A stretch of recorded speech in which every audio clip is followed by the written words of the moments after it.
아침에 자고 일어나면 베개 옆에 피가 묻어 있는다든지 입을 헹굴 때 피가 섞여 나온다든지 이러한 약간의 출혈 소견을 보이실 수 있는데요. 임플란트 시술 후에 여행 및 운동 가능 여부는 단도직입적으로 말씀드리자면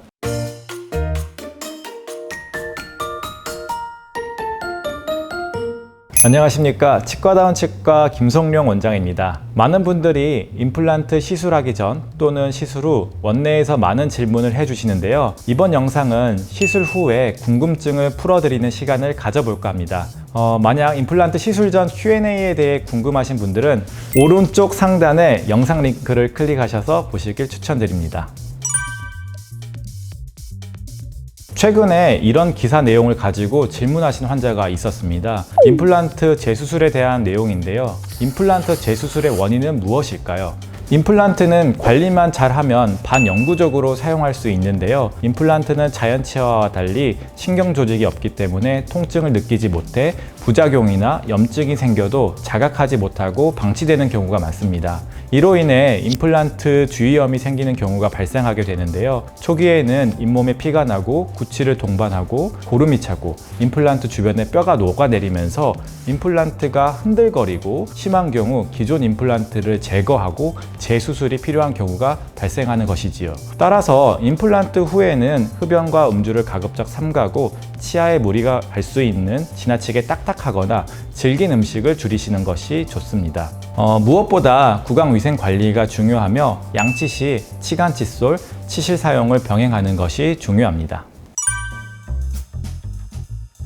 먼저 임플란트 수술 후에는 출혈이 있을 수 있는데요. 수술 직후 물려드린 꺼즈를 한 2~3시간 정도 꽉 물고 있어야 하며 입안에 고이는 피나침은 모두 삼키시는 것이 지혈에 큰 도움이 됩니다. 최근에는 고혈압이나 뇌경색 등으로 인해 항혈전제를 복용하시는 분들도 많은데요. 이런 분들의 경우 다른 분들보다 지혈이 조금 더 늦게 될 수 있습니다. 아침에 자고 일어나면 베개 옆에 피가 묻어 있는다든지 입을 헹굴 때 피가 섞여 나온다든지 이러한 약간의 출혈 소견을 보이실 수 있는데요. 병원에서 같이 챙겨드린 꺼즈를 수술 부위에 1~2시간 정도 물고 있거나 피가 흐르듯이 나는 경우에는 수술받은 치과를 다시 방문하는 것이 좋겠습니다. 두 번째로는 수술 후 통증이나 부종, 간혹 멍이 들 수 있습니다. 일반적으로 통증이나 붓기는 수술 후 3~4일째까지는 증가할 수 있으니 처방된 약을 꼭 끝까지 잘 복용하는 것이 중요하고요. 수술 후 만 48시간까지는 얼음찜질을 잘 하시는 것이 통증과 붓기를 줄이는 데 큰 도움이 될 수 있습니다. 다음으로 간혹 수술 부위에 주변에 멍이 들 수가 있는데요. 이는 피부가 얇거나 밝으신 분들에게 많이 일어나는 증상 중 하나예요. 대부분 2~3주 정도가 지나면 자연적으로 없어지기 때문에 너무 걱정하지 않으셔도 됩니다. 수술 부위 주변도 깨끗하게 청결하게 유지해야 하는데요. 부드러운 칫솔모로 큰 덩어리 위주로 제거한다고 생각하시고 다른 반대편 부위는 평소대로 꼼꼼히 닦아주셔야 합니다. 입안에는 수많은 세균들이 상주하고 있기 때문에 청결한 상태가 유지되지 않는다면 수술 결과에 악영향을 끼칠 수 있습니다. 그리고 수술 후 처방받은 약은 통증이 없어도 반드시 드시는 게 좋으신데요. 처방약은 단지 통증 해소뿐만 아니라 세균 감염을 막기 위한 항생제, 염증을 줄여준 소염제 등 다양한 성분들이 포함되어 있기 때문에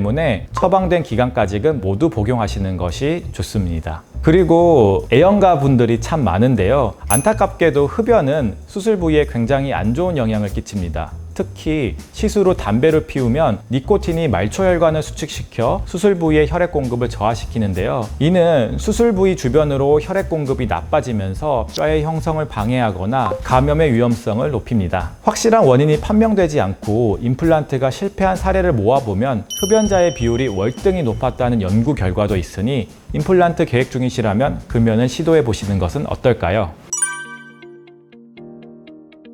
임플란트 시술 후에는 평소보다 부드러운 음식을 드시는 것이 좋은데요. 임플란트 시술 후 치아의 머리 부분이 완성되기까지는 최소 3개월에서 4개월의 기간이 필요합니다. 따라서 이 기간 동안에는 식립한 임플란트가 건드려지지 않도록 가능한 부드러운 음식을 드시는 것이 좋습니다. 상처 부위에 소금, 뜨거운 물, 고춧가루를 뿌리지 않듯이 너무 뜨겁거나 맵거나 짜고 딱딱하고 거친 음식은 피하는 것이 좋고 가급적이면 죽이나 우유, 두유, 요거트, 메시드 포테이토 등과 같이 부드러운 음식을 섭취하는 것이 좋습니다.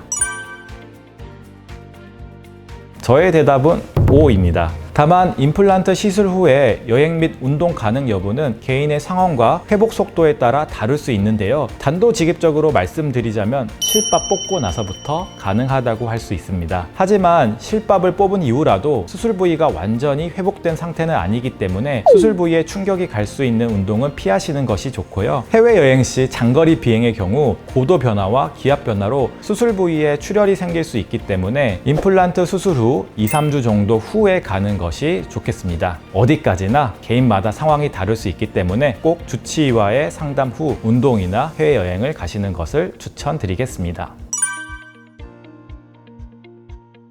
네, 가능합니다. 하지만 만약 임플란트와 치아 교정 모두 진행 예정이시라면 교정을 먼저 진행하고 임플란트 하는 것을 추천드리는데요. 먼저 교정적으로 치아를 이상적인 위치로 보내고 나서 임플란트가 들어갈 공간을 확보하고 치료하는 것이 더 완성도 높은 결과를 기대할 수 있습니다. 지금까지 치과다운 치과 구강아간면외과 김성용 원장이었습니다. 감사합니다.